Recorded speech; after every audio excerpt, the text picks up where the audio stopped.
지난 한 주간 이 땅에서 매일매일 주님의 이름으로 악한 일을 심판하셨습니까? 아니면 악한 일에 대해 심판을 받았습니까? 여러분이 악한 일인 죄와 허물과 부족함과 연약함을 주님께 회개하고 돌이켰다면 악한 일에 대해 하나님의 심판을 받은 것입니다. 더 나아가 주님의 이름으로 악한 일인 죄와 허물과 부족함과 연약함을 이겼다면 악한 일을 심판하신 것입니다. 이 두 가지 일이 여러분의 몸을 하나님이 기뻐하시는 거룩한 사한제사로 드리는 영적 예배입니다. 구약의 제사를 보면 죄를 지은 백성이 자신의 죄를 속할 짐승인 소나 양이나 염소를 성막으로 끌고 와서 그 머리에 안수함으로 자신의 죄를 짐승에게 옮깁니다. 그리고 짐승을 죽여 피를 내고 가죽을 벗기고 각을 뜨고 고기를 저며놓고 내장과 다리를 물에 씻는 것입니다. 이것을 누가 한다고요? 자신의 죄를 속할 짐승인 소나 양이나 염소를 성막으로 끌고 온 죄를 지은 백성입니다. 이런 제사를 한번 드린다면 다음에 죄를 짓기가 쉽겠습니까? 또 죄를 지으면 이 힘든 일을 해야 하는데요. 한번 생각해 보십시오. 자신이 지은 죄를 속할 짐승을 성막에 끌고 와서 안수함으로 자신의 죄를 짐승에게 옮기고 짐승이 자기 대신 피를 흘리고 죽는 모습을 봐도 끔찍할 것인데 자신의 죄를 전가한 짐승을 자신이 죽여 피를 내야 한다니요. 양이나 염소를 죽여서 피를 내는 것도 쉬운 일이 아닌데 큰 소를 죽여서 피를 내는 것이 쉽겠습니까? 칼이나 망치나 꼬챙이로 소를 죽여서 피를 내야 하는데 이것이 사람이 할 수 있는 일입니까? 하지만 자신의 죄를 전가한 짐승이 죽지 않으면 자신이 죽어야 하기에 반드시 짐승을 죽여 피를 내야 하는 것입니다. 칼로 베고 또 베고 망치로 때리고 또 때리고 꼬창이로 찌르고 또 찌르고 해서 겨우 짐승이 죽었다면 이것이 끝입니까? 이제 가죽을 벗겨야 하는 것입니다. 닭 가죽을 벗기는 것도 보통 일이 아닌데 소의 가죽을 벗긴다고 생각해 보십시오. 이것도 죽을 맛일 것입니다. 그런데 이것이 끝입니까? 가죽을 벗긴 다음에는 각을 떠야 하는 것입니다. 토막을 내야 한다는 말입니다. 그리고 내장과 다리를 물에 씻어 제사장에게 주는 것입니다. 그러면 제사장은 받은 피를 회막 어귀에 있는 제단 둘레에 뿌리고 제단 위에 불을 피우고 그 불 위에 장작을 지피고 고기 점인 것과 그 머리와 기름기와 내장과 다리를 제단에서 불타는 장막 위에 버려놓아 불사르는 것입니다. 이제 죄를 지은 백성들이 드리는 제사와 제사장이 드리는 제사가 구별이 되십니까? 누가 더 힘들겠습니까? 제사장입니까? 죄를 지은 백성입니까? 당연히 죄를 지은 백성이 더 힘든 것입니다. 그러니 이런 제사를 드린 후에 또 죄를 짓는 것이 쉽겠습니까? 그래서 속지 않은 제사를 이렇게 어렵고 힘들게 만드신 것입니다. 레위기 1장 1절로 9절을 새 번역으로 읽겠습니다. 제가 먼저 읽습니다. 주님께서 모세를 회막으로 부르시고 그에게 말씀하셨다. 이스라엘 자손에게 말하여라. 너는 그들에게 다음과 같이 일러라. 너희 가운데서 짐승을 잡아서 나 주에게 제물을 바치는 사람은 누구든지 소나 양을 제물로 바쳐라. 바치는 제물이 소를 번제물로 바치는 것이면 흠없는 수컷을 골라서 회막 어귀에서 바치되 나 주가 그것을 기꺼이 받게 하여라. 제물을 가져온 사람은 번제물의 머리 위에 자기의 손을 얹어야 한다. 그래야만 그것을 속죄하는 제물로 받으실 것이다. 그런 다음에 제물을 가져온 사람은 거기 주 앞에서 그 수송아지를 잡아야 하고 아론의 혈통을 이어받은 제사장들은 그 피를 받아다가 회막 어귀에 있는 제단 둘레에 그 피를 뿌려야 한다. 제물을 가져온 사람이 그 번제물의 가죽을 벗기고 고기를 저며 놓으면 아론의 혈통을 이어받은 제사장들이 제단 위에 불을 피우고 그 불 위에 장작을 지피고 아론의 혈통을 이어받은 제사장들이 고기 점인 것과 그 머리와 기름기를 제단에서 불타는 장작 위에 버려놓아야 한다. 다 같이 제물을 가져온 사람이 내장과 다리를 물에 씻어 주면 제사장은 그것을 모두 제단 위에다 놓고 불살라야 한다. 이것이 번제인데 이는 제물을 불에 태워서 그 향기로 나 주를 기쁘게 하는 살라 바치는 제사이다. 아멘. 여러분이 지금 구약에서 드리는 제사를 죄를 지을 때마다 드린다면 벌써 죄를 그쳤을 것입니다. 그런데 여러분이 여러분의 죄를 속하기 위해 칼로 베고 또 베고 망치로 때리고 또 때리고 꼬창이로 찌르고 또 찌르고 해서 피를 내어 죽이고 가죽을 벗기고 각을 뜨고 내장과 다리를 물에 씻어야 하는 이 엄청난 일을 주님이 대신하시는 사실을 아십니까? 원래 여러분이 했어야 됐어요. 구약에 있는 사람들은 자기의 죄값을 자기가 당하지 않고 짐승에게 전가시키기 위해서 짐승에게 안수를 한단 말이에요. 그런 다음에 그를 죽여야 되는 거예요. 여러분, 송아지 죽인다고 생각을 해보세요. 개 죽이는 것도 힘들단 말이에요. 닭 죽이는 것도 어려워요. 근데 그 송아지를 죽인다고 생각해 보세요. 여러분의 죄를 전가, 그가 죽지 않으면 여러분이 죽어야 된단 말이에요. 여러분의 죄를 전가한 짐승이 죽어야 여러분의 죄가 사함을 받는 것이란 말이에요. 그러니까 반드시 짐승을 죽여야 된단 말이에요. 근데 그걸 제사장이 하는 게 아니에요. 여러분들이 하는 것이란 말이에요. 백성들이 하는 것이에요. 자기의 죄를 전가한 짐승을 자기가 죽여야 된단 말이에요. 근데 이걸 죽이느라고 얼마나 힘들겠냔 말이에요. 겨우 죽었어요. 수십 번을 내려쳐가지고 죽었다고 생각해 보세요. 그걸로 끝입니까? 가죽 벗겨야 되는 거예요.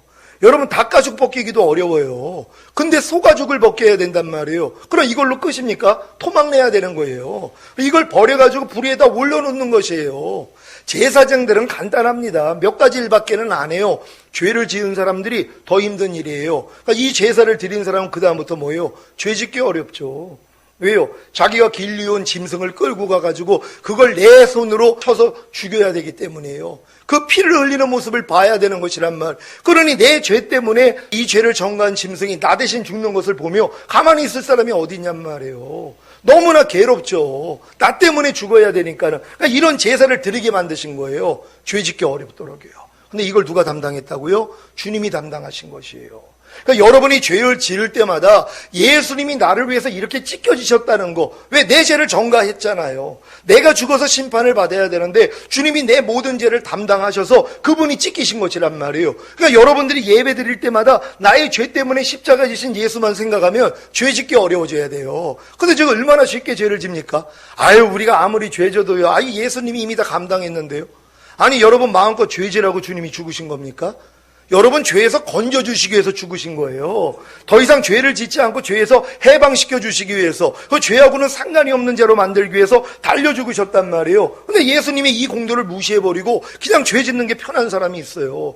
매일 염려하고 매일 미워하고 매일 판단하고 매일 정죄하고 항상 기뻐하지 않고 이런 죄를 수시로 짓고 있어요. 근데 이 죄에 대해서 죄책감도 없다는 것이란 말이에요. 아니, 이 죄 때문에 주님이 죽으신 거 아닙니까? 그러니까 예배 드릴 때마다 뭐예요? 마음을 찢어야 되는 거예요. 내가 항상 기뻐하지 않는 죄 때문에 내가 심판을 받아야 되는데, 내가 범사에 감사하지 않는 죄 때문에, 내가 염려하고 미워하고 시기하고 질투하고 판단하고 정죄하는 이 죄 때문에 내가 심판을 받아야 되는데 나 때문에 주님이 죽으셨군요 하고 이 죄를 회개할 때 애통이 나온단 말이에요. 그래서 그 죄를 짓기가 어려운 거예요. 죄 짓기가 어려워야 된단 말이에요. 근데 이런 관념이 없이 예배를 드린단 말이에요. 아니, 여러분 예배 물론 은혜 받으러 오죠. 어떤 은혜예요? 죄사함과 의롭담 받는 은혜예요. 여러분이 죄사함과 의롭담 받지 아니하면 하나님의 은혜가 왕노릇 못해요. 하나님의 은혜는 반드시 내가 의가 된 사람에게만 하나님의 은혜를 주신단 말이에요. 그러니까 은혜는 의로 말미암아 왕노릇한다고 그랬단 말이에요. 그러니까 여러분이 반드시 의가 돼야 되잖아요. 그럼 이 의가 되는 방법이 뭐예요? 죄 사함을 받아야 의가 되는 거 아니에요. 그러니까 여러분의 죄를 주님이 담당했다는 걸 믿고 여러분의 죄를 자백하면 여러분의 죄가 사함을 받고 의롭다함을 얻어요. 그래야지 주시는 은혜란 말이에요. 근데 이 과정 없이 은혜를 받는다고요? 무슨 은혜입니까? 새로운 지식을 여러분이 배우려고 그래요? 지식은 사람을 교만하게 만듭니다. 여러분이 새로운 지식을 추구하는 게 아니에요. 여러분의 부족함을 발견하고 이 부족함을 가지고 주님 앞에 가서 애통하는 게 예배가 돼야 되는 것이에요. 그러니까 이게 지금 예배를 잘 드렸다는 사람들이란 말이에요. 오늘도 목사님 말씀을 통해서 내 마음을 찢었습니다. 오늘도 나의 부족함과 연약함이 다 드러났습니다. 하지만 너무 기쁘고 감사합니다. 이 고백이 나와야 된단 말이에요. 근데 이걸 싫어한단 말이에요. 아니죠. 이게 이루어져야지만이 여러분이 죄사함과 의롭다함을 받아야 하나님이 은혜를 주실 수 있는 것이란 말이에요. 반드시 반드시 이 과정이 있어야 된다는 걸 믿는 여러분 되시기를 바랍니다. 이사야 53장 1절로 12절입니다. 제가 먼저 읽습니다. 우리의 전한 것을 누가 믿었느냐? 여호와의 팔이 네게 나타났느냐? 그는 주 앞에서 자라나기를 연한 순 같고 마른 땅에서 나온 줄기 같아서 고운 모양도 없고 풍채도 없은즉 우리의 보기에 흠모할 만한 아름다운 것이 없도다. 그는 멸시를 받아서 사람에게 실어버린 바 되었으며 간고를 많이 겪었으며 질고를 아는 자라. 마치 사람들에게 얼굴을 가리우고 보지 않음을 받는 자 같아서 멸시를 당하였고 우리도 그를 귀히 여기지 아니하였도다. 그는 실로 우리의 질고를 지고 우리의 슬픔을 당하였거늘 우리는 생각하기를 그는 징벌을 받아서 하나님에게 맞으며 고난을 당한다 하였노라.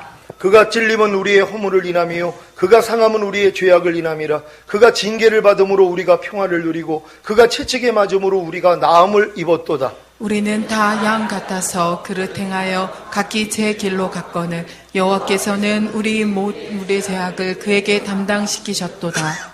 그가 곤욕을 당하여 괴로울 때에도 그 입을 열지 아니하였으며 마치 도수장으로 끌려가는 어린 양과 털 깎는 자 앞에 잠잠한 양같이 그 입을 열지 아니하였도다. 그가 곤욕과 신문을 당하고 끌려갔으니 그 세대 중에 누가 생각하기를 그가 산자의 땅에서 끊어짐은 마땅히 형벌받을 내 백성의 허물을 인함이라 하였으리요.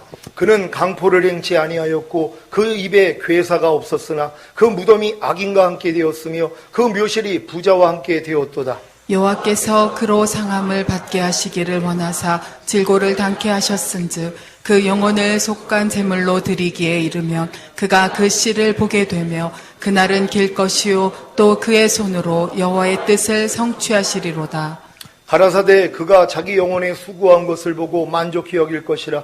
나의 의로운 종이 자기 지식으로 많은 사람을 의롭게 하며 또 그들의 죄악을 친히 담당하리라. 이러므로 내가 그로 존귀한 자와 함께 분깃을 얻게 하며 강한 자와 함께 탈취한 것을 나누게 하리니 이는 그가 자기 영혼을 버려 사망에 이르게 하며 범죄자 중 하나로 그러나 실상은 그가 많은 사람의 죄를 지며 범죄자를 위하여 기도하였느니라 하시니라. 아멘. 왜 예수님이 채찍에 맞으시고 머리와 손과 발과 옆구리를 찔리시고 상하시는 징계를 받고 물과 피를 다 쏟고 죽으셔야 하는 것입니까? 저와 여러분의 죄 때문 아닙니까? 그래서 예배를 드릴 때마다 자신의 죄 때문에 처참하게 찢기시고 피 흘려 죽으신 예수님을 생각하며 자신의 한 주간 동안 지은 죄를 애통하며 회개해야 하는 것입니다. 이런 예배를 매주 드린다고 생각해 보십시오. 벌써 죄가 그쳤을 것입니다. 그런데 왜 그렇게 오랫동안 많은 예배를 드리면서도 죄를 이기지 못하고 죄를 짓는 것입니까? 예배 때 이와 같은 관념 없이 예배를 드리기에 애통하며 회개하지 않기 때문입니다. 자신의 죄로 인해 자신이 심판을 받아야 하는데 예수님이 자신의 죄 때문에 십자가에서 심판을 당한 사실만 생각해도 어찌 애통이 나오지 않고 회개가 나오지 않겠습니까? 이런 예배가 바로 여러분이 악한 일인 죄와 허물과 부족함과 연약함을 주님께 회개하고 돌이키는 것이고 악한 일에 대한 하나님의 심판을 받은 것입니다. 그래서 매주 예배 때 선포되는 말씀을 통해 자신의 죄를 발견하고 애통하고 회개하는 것이 중요한 것입니다. 이런 예배를 매주 드리며 성장하면 어떤 예배자가 되겠습니까? 이제 장성한 자가 되어서 주님의 이름으로 악한 일인 죄와 허물과 부족함과 연약함을 이김으로 악한 일을 심판하는 예배를 드리는 것입니다. 이것은 실제적으로 짐승인 죄와 마귀를 칼로 베고 또 베고 망치로 때리고 또 때리고 꼬창이로 찌르고 또 찌르고 해서 피를 내어 죽이고 가죽을 벗기고 각을 뜨고 내장과 다리를 물에 씻어 대제사장 되시는 주님께 드리는 것과도 같습니다. 이것이 하나님이 가장 기뻐 받으시는 산제사입니다. 여러분 이 제사를 드리고 계십니까? 예전에는 여러분의 죄 때문에 이 제사를 드렸는데 지금은 뭐예요? 이기는 제사를 드려야 되는 것이란 말이에요. 원수마귀를 여러분들이 아주 갈기갈기 찢어버리는 것이란 말이에요. 그를 죽이고 피를 내는 것이란 말이에요. 염려를, 미움을, 시기, 질투, 판단, 정죄, 항상 기뻐하지 않는 그 죄를 여러분이 심판해야 되는 것이란 말이에요. 이걸 드리는 걸 가장 기뻐 받으시는 거예요.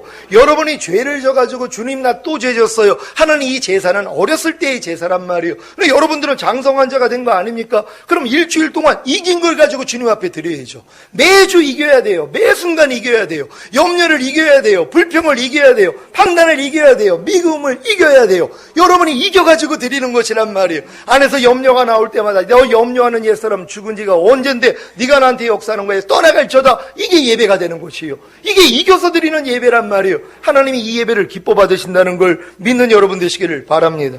여러분은 매일매일의 삶 속에서 악한 일인 죄와 허물과 부족함과 연약함을 주님께 회개하고 돌이킴으로 악한 일에 대해 하나님의 심판을 받는 예배, 곧 예수님의 희생을 통해 죄사함과 의롭다함을 받는 예배를 드릴 수 있습니다. 더 나아가 매일매일의 삶 속에서 악한 일인 죄와 허물과 부족함과 연약함을 이김으로 악한 일을 심판하는 예배, 곧 예수님의 부활을 통해 죄와 마귀를 심판하여 이기는 예배를 드릴 수 있습니다. 이들이 바로 첫 열매로 휴거되어 보좌에 앉아 심판하는 권세를 받은 이기는 자들, 곧 첫째 부활에 참여할 자들입니다. 요한계시록 20장 4절로 6절입니다. 제가 먼저 읽습니다.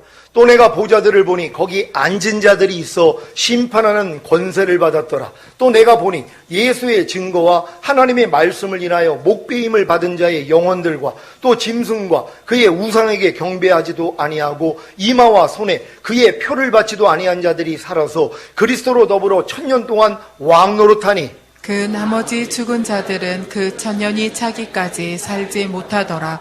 이는 첫째 부활이라. 다 같이 이 첫째 부활에 참여하는 자들은 복이 있고 거룩하도다. 둘째 사망이 그들을 다스리는 권세가 없고 도리어 그들이 하나님과 그리스도의 제사장이 되어 1000년 동안 그리스도로 더불어 왕노릇하리라. 아멘. 여러분은 잘 성장하여 매일 매순간 주님의 이름으로 악한 일인 죄와 허물과 부족함과 연약함을 이겨 죄와 마귀를 심판하는 예배를 드림으로 첫 열매로 휴거되는 첫째 부활에 참여하여 보좌에 앉아 심판하는 권세를 받은 이기는 자들이 되시기를 바랍니다. 베드로전서 5장 1절입니다.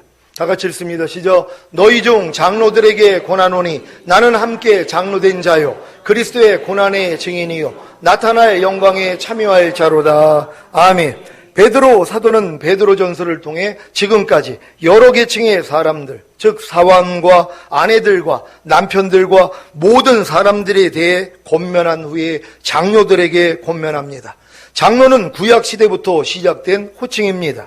구약시대에는 주로 나이가 많은 연장자들을 부르는 호칭으로 사용되었으나 점차적으로 직분을 나타내는 호칭으로 바뀌게 되었습니다. 신약시대에 와서는 예루살렘 교회가 장로 제도를 사용하였으며 바울과 바나바는 전도 여행을 하면서 각 교회에 장로들을 세웠습니다. 저희 장로 교단에서 장로란 두 가지로 강도함과 치리함을 겸한 자를 목사라 칭하고 다만 치리만 하는 자를 치리 장로라고 합니다. 그래서 목사와 치리 장로는 교회에서 전반적인 것을 관리하는 영적 지도자로서 교인들을 양육하고 돌보며 인도하는 일을 감당하는 것입니다. 지금 사도 베드로가 같은 장로로서 장로들에게 권면을 하면서 자신의 권면할 수 있는 자격에 대해 언급하고 있습니다. 나는 함께 장로된 자요. 이것은 베드로 자신의 사도적 권위에 대한 주장이 아니라 서로가 같은 동역자임을 강조하는 말입니다. 자신도 장로로 같은 장로의 입장을 충분히 이해하고 공감함을 시사합니다. 그리스도의 고난의 증인이요. 이것은 베드로 자신이 직접 그리스도의 고난을 목격한 증인이요 그것을 증거할 책임을 부여받은 사람임을 의미합니다. 나타날 영광에 참여할 자로다. 나타날 영광은 그리스도께서 다시 오실 때 보여주실 영광입니다. 무엇입니까? 주님이 공중으로 강림하실 때 첫 열매로 휴거되는 영화의 구원입니다. 사도 베드로는 자신이 나타날 영광에 참여할 자임을 알았습니다. 여러분도 나타날 영광에 참여할 자임을 아십니까? 이 믿음을 가지시기를 축복합니다. 베드로전서 5장 2절 말씀입니다. 다 같이 읽습니다. 시작. 너희 중에 있는 하나님의 양무리를 치되 부득이함으로 하지 말고 오직 하나님의 뜻을 쫓아 자원함으로 하며 더러운 일을 위하여 하지 말고 오직 즐거운 뜻으로 하며 아멘. 너희 중에 있는 하나님의 양무리를 치되, 베드로는 예수님이 자신에게 부탁하셨던 말씀인 주님의 어린 양을 먹이고 주님의 양을 치고 주님의 양을 먹이라는 말씀을 다른 목자들, 즉 장로들에게 권면합니다. 장로들은 이 권면에 따라 주님의 어린 양은 먹이시고 장성한 양들은 치리하고 먹이시기를 바랍니다. 어린 양을 치리하면 실족합니다. 그저 참고 이해하고 기도하고 용서하고 축복만 하시기를 바랍니다. 하지만 장성한 양들은 잘못하면 치리해야 합니다. 그래야 교만의 죄에 빠지지 않기 때문입니다. 여러분은 혹여 장로들의 치리를 받을 때 자신이 장성한 양이기 때문에 치리를 받는다고 생각함으로 실족지 마시고 도리어 치리하는 장로들께 감사하시기를 바랍니다. 여러분들이 어린 양, 이제 저희도 이제 주의종님들이 부목사님도 계시고 강도사님, 전도사님 계시지만 어린 양들은 그냥 주님이 어린 양을 먹이라고만 하셨어요.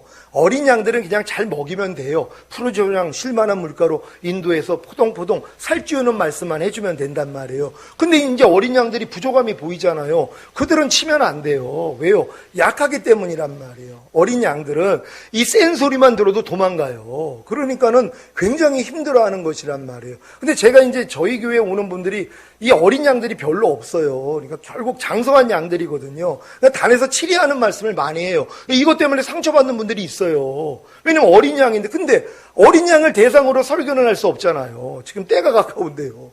마지막 때에 합당한 양식을 주기 때문에 단단한 음식이거든요. 이거를 줬을 때 마음이 이제 불편해지고 힘들어가지고 떠나는 분들이 생길 수 있단 말이에요. 그러니까 이제 그런 분들한테는 이제 치리하면은 안 된단 말이에요. 하지만 장성한 자들이 있잖아요. 이런 분들은 뭐예요? 치리해야 돼요. 그리고 그들에게 맞는 말씀을 줘야 된단 말이에요.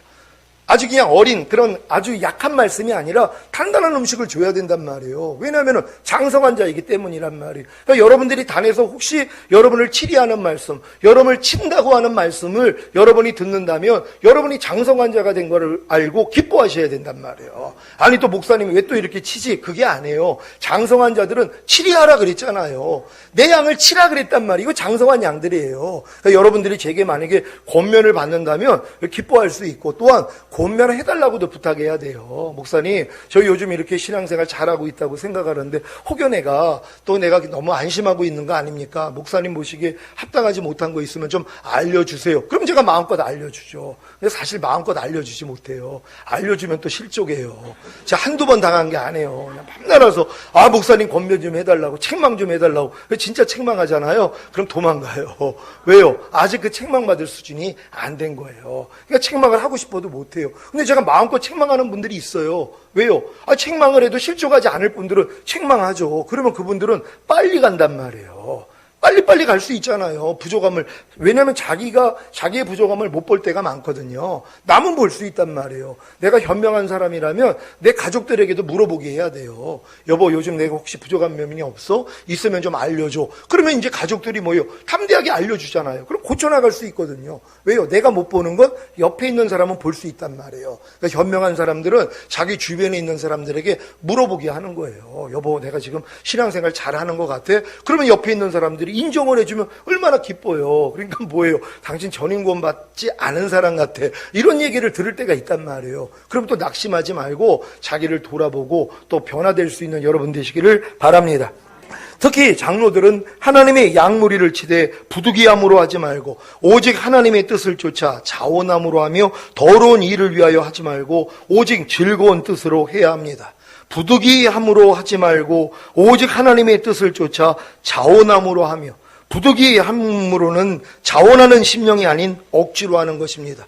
장로들이 하나님의 양무리를 치는 것은 오직 하나님의 뜻을 쫓아 자원함으로 해야 합니다. 그래서 장로들이 마음의 할례를 받고 새 마음, 곧 예수 그리스도의 마음을 가져야 합니다. 그래야 자기의 뜻이 아닌 오직 하나님의 뜻을 쫓아 자원함으로 하나님의 양무리를 칠 수 있기 때문입니다. 그러니까는 장로가 됐어도 내 마음이 주님 마음 되지 아니하면 주님의 뜻대로 양육을 못해요. 성도들을요. 내 마음으로 한단 말이에요. 그러니까 만약에 내가 장로인데, 내가 아니면 또 목사인데 내 마음이 그리스도 마음이 아니에요. 그럼 내 뜻대로 하는 거예요. 내 뜻에 맞지 않는 거에 대해서 내가 치리를 한단 말이에요. 그러니까 주님은 야단치기를 원하지 않는데 나는 야단을 치고 있단 말이에요. 그러니까 하나님이 화가 나지 않았는데 목사님이 화가 날 때가 있어요. 하나님이 화가 안 났는데 장로님이 화가 날 때가 있단 말이에요. 그러니까 내 뜻대로 뭐예요? 당신 왜 그래? 그런단 말이에요. 이게 하나님의 뜻을 거스리는 거예요. 하나님은 화가 안 냈는데, 그러니까 우리는 하나님의 뜻을 쫓아서 치리해야 돼요. 그럼 뭐예요?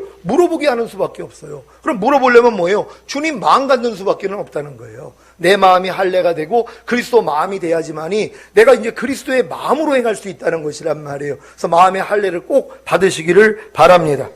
더러운 일을 위하여 하지 말고 오직 즐거운 뜻으로 하며, 본절은 당시의 장로직에 일정한 보수가 있었음을 암시합니다. 디모데전서 5장 17절 18절입니다.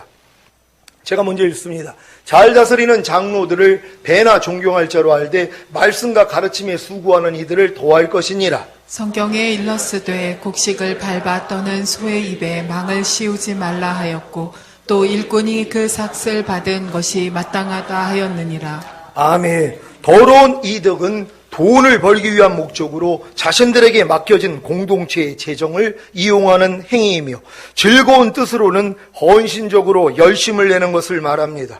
장로들은 자신의 사리사욕을 채우기 위해 공동체의 재정을 이용하거나 돈을 목적으로 직임을 감당하는 것이 아니라 오직 하나님께서 주신 직분을 감당하기 위해 헌신하는 자세로 임해야 합니다. 베드로전서 5장 3절 말씀입니다. 다 같이 읽습니다. 시작. 맡겨온 자들에게 주장하는 자세를 하지 말고 오직 양물의 본이 되라. 아멘. 이 말씀도 앞절과 마찬가지로 장로가 직임을 감당할 때 취해야 할 마음 자세에 대한 언급입니다.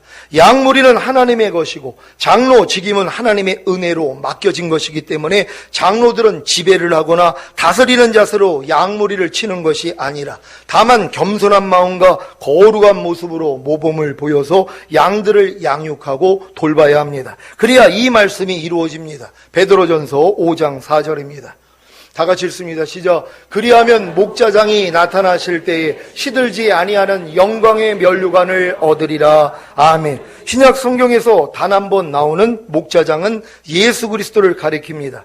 예수님은 목자로 불리워졌으나 본절에서는 장로들과 구별하기 위해 목자장으로 사용되었습니다. 모든 양들의 목자장이 되시는 예수님은 큰 목자요 선한 목자이시며, 베드로를 포함한 장로들은 목자장이신 예수님의 대리자인 목자들입니다. 그러므로 주님은 주님의 대리자인 목자들에게 그의 행위에 따라 상을 주실 권리가 있습니다. 이 상이 바로 시들지 아니하는 영광의 면류관입니다. 직임을 잘 감당하는 장로들이 되어 주님으로부터 영원히 시들지 아니하는 영광의 면류관을 받으시기를 예수 그리스도의 이름으로 축원합니다. 그 여러분들이 장로가 되는 거, 장로가 치리 장로가 있고 이제 말씀을 강론하고 치리하는 장로, 목사님들이 다 장로란 말이에요. 그 주의종 되기를 그래서 힘쓰는 거예요. 왜? 이 일을 잘하면 시들지 아니하는 영광의 면류관을 받는단 말이에요. 그러니까 이 사역이 얼마나 중요한 것이냔 말이에요. 그러니까 주의종이 이렇게 중요한 거예요. 그래서 여러분들도 사모하시고 또 마음에 하나님이 감동 주시면은 교회 안에서, 뭐 교회 안에 지금 주의종 많은데 주의종 되지 말고 장로들 될 수 있는 여러분 되시기를 바랍니다. 이 직분을 잘 감당하시다가 주님 오실 때 영광의 면류관을 얻으시기를 예수 그리스도의 이름으로 축원합니다. 기도하겠습니다. 오늘 선포된 말씀을 통하여 하나님 영광의 면류관을 얻는 장로의 길을 우리로 알았습니다. 우리의 삶 가운데서 내가 장로는 아니지만 하나님이 장로에게 원하시는 뜻을 우리가 이루어서 우리도 장로가 되기를 원합니다. 주여 한번 해주고 기도합니다.